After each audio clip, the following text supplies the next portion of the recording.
Olá, bom dia pessoal. Semana maravilhosa, né? Deus preparou para nós. E que bom, né? Podemos estar novamente na presença dele. Sou grato a Deus pela sua vida, pela vida de sua família. Que Deus possa continuar te abençoando, te fortalecendo a cada dia. Vamos lá para o nosso cafezinho de hoje. Nós vamos continuar o nosso estudo no livro de Filipenses, né? Hoje nós vamos estudar no capítulo 1, dos versos 27 ao 30. Mas antes de prosseguir, eu gostaria de voltar a um tópico que falamos na semana passada, que depois de refletir, e pensei que as minhas palavras podem não ter entendimento correto a respeito. Falamos baseados lá no verso 15 a 17 do capítulo 1, onde citamos que havia dois grupos de pessoas pregando a Cristo, e Paulo afirma que não importava, uma vez que Cristo estava sendo pregado. Eu acompanho o raciocínio de Paulo, pois citei que a semente de Cristo, a semente ou Cristo, né, deve ser semeado nos corações das pessoas. E não importa se o que a pessoa está dizendo ou está buscando realmente proclamar as verdades das Escrituras ou tirar proveito próprio. Nestas duas vertentes podemos ficar tranquilos, pois o Espírito Santo é que vai transformar, é que vai moldar os corações, que vai trabalhar em cada coração. Agora nós temos que tomar cuidado com aqueles que tentam destruir a obra de Cristo, com falácias, com argumentos contrários à palavra de Deus, pois eles podem estar sendo um instrumento de Satanás para tentar nos confundir, tá certo? Então vamos procurar atentar a esse respeito. Eu creio que essa preocupação também permanecia ali no coração de Paulo, pois aquele povo ali de Filipenses, eles eram recém-convertidos, né? E nos versos que vamos estudar hoje, ele vai falar aos filipenses para manterem a sua unidade cristã. Observe o verso 27. Vivei, acima de tudo, por modo digno do Evangelho de Cristo, para que, ou indo ver-vos, ou estando ausente, ouça, no tocante a vós outros, que estáis firmes em um só Espírito, como a sua alma, lutando juntos pela fé evangélica. Maravilhoso esse verso, né? E nós vamos, como diz o cientista, né, dissecar estas palavras, buscando melhor entendimento dela.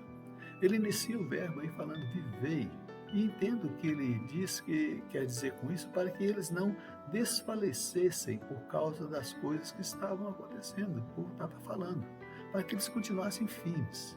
Acima de tudo, mesmo com estas coisas acontecendo, né, não só a perseguição, que sabemos ser presentes, e também outros que tentam tirar vantagem, mesmo tudo isso acontecendo, o que importa e é necessário é a palavra de Deus, é proclamar esta palavra. E ele continua, né, falando de modo digno do Evangelho de Cristo. E é aí que temos que pensar o que a palavra de Deus requer dos seus servos. E gostaria de citar um exemplo lá de 1 Timóteo, no capítulo 3, versos 2 a 4, que diz assim: convém, pois, que o bispo seja irrepreensível, marido de uma só mulher, vigilante, sóbrio, honesto, hospitaleiro, apto para ensinar, não dado ao vinho, não espancador, não cobiçoso de torpe ganância, mas moderado, não contencioso, não avarento, que governe bem a sua própria casa, tendo seus filhos em sujeição, com toda a modéstia. Mas aqui fala de bispos, ou aqueles que servem ao Senhor. Mas quero dizer que são atitudes que demonstram a nossa honestidade perante a sociedade e perante Deus. Devemos dar um bom testemunho às pessoas para que possam buscar conhecer o nosso Deus, e é justamente isso que Paulo está aí recomendando aos filipenses. Paulo vai falar ainda, estando com vocês, vendo a obra que estão fazendo ou não, recebendo apenas notícias suas, posso ter certeza de que estáis firmes no Senhor como uma só alma, lutando pela fé evangélica, inculcando nas pessoas esta fé que vive em vocês. Abrindo um parênteses aqui, observem a nossa situação. Eu estou aqui do outro lado da tela de um computador ou de celular que você está usando aí, não sei, falando a você que talvez nem me conheça, né? assim pessoalmente, mas quando temos o mesmo propósito, divulgar a palavra de Deus, se você passar adiante, não vai ser a minha presença que vai transformar vidas, e sim o Espírito Santo agindo na vida de cada ouvinte. O mais importante é que você passe adiante realmente para alcançar outras pessoas, ok?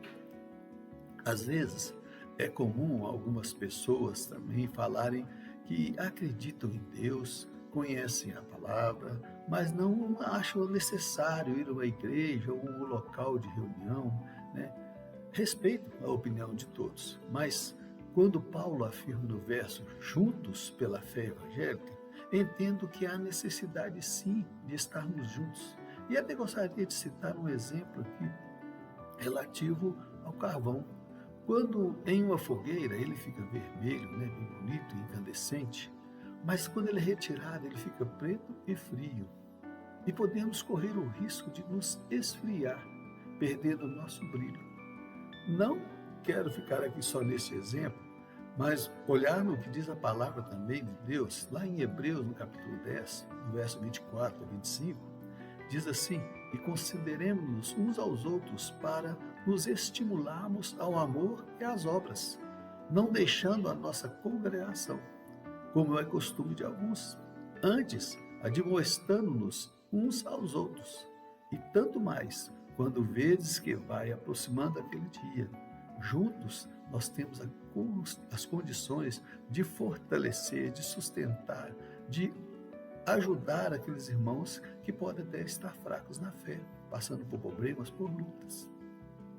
E Paulo ele vai encerrar este incentivo aqui aos irmãos de Filipos com algumas palavras que no meu entendimento, e no entendimento de quem não tem conhecimento ou não abriu ainda o seu coração para Cristo, pode soar de forma diferente. Observe os dizeres do capítulo, do verso 29 a 30. Porque vos foi dado a graça de padecerdes por Cristo. Mas espera aí, padecer não é sofrer? Sim. Quando Jesus ele estava com seus discípulos, ele disse: quem quiser vir após mim, tome a sua cruz e siga-me. Ele não disse que eu vou carregar a cruz e vocês vão ficar só com flores. Ele nos recebe, nos dá força para enfrentarmos as adversidades, mas vamos ter que passar por nossas lutas. O ouro, para obter o seu brilho, ele passa por um fogo ardente e desta forma somos nós. A cada luta somos preparados para brilhar. Não para a nossa glória, mas sim para a glória de Deus. Pois isso é que Paulo fala, padeceres por Cristo. Se tivermos que passar por dificuldades para proclamar a glória de Cristo, estejamos firmes e inabaláveis. É muito fácil dizer que cremos em Cristo, cremos em Deus, mas não combater o bom combate, que nos foi proposto em carregar a nossa cruz. Como Paulo afirma, do combate que lhe foi proposto por Deus, que era saber o que era sofrer pelo seu nome, certamente nos garantirá as glórias que estão preparadas para aqueles que chegarem até a reta final. Pense nisso, né? Ter uma unidade cristã não é apenas dizer que acredita em Deus, não é apenas ter fé, não é apenas ter comunhão com os irmãos. A unidade cristã, ela passa por todos esses passos. Precisamos ter fé, precisamos acreditar na obra redentora de Cristo Jesus para conosco, precisamos saber que passaremos por lutas e aflições, precisamos saber que devemos estar juntos, carregando, congregando, né? Pois juntos temos condições de nos sustentar um ao outro, nas lutas, nos nossos medos, nas nossas incertezas, tá bom? Nós não somos um só, nós somos uma unidade, juntos para a glória do nosso Deus. E que Ele nos abençoe, que Ele nos dê a paz, nos dê a condição de estar resolvendo as nossas vidas e ajudando aos nossos irmãos. Que Deus o abençoe, que você tenha uma boa semana na presença do nosso Deus e vamos tomar o nosso cafezinho e até domingo que vem, se Deus assim nos permitir. Tchau, pessoal.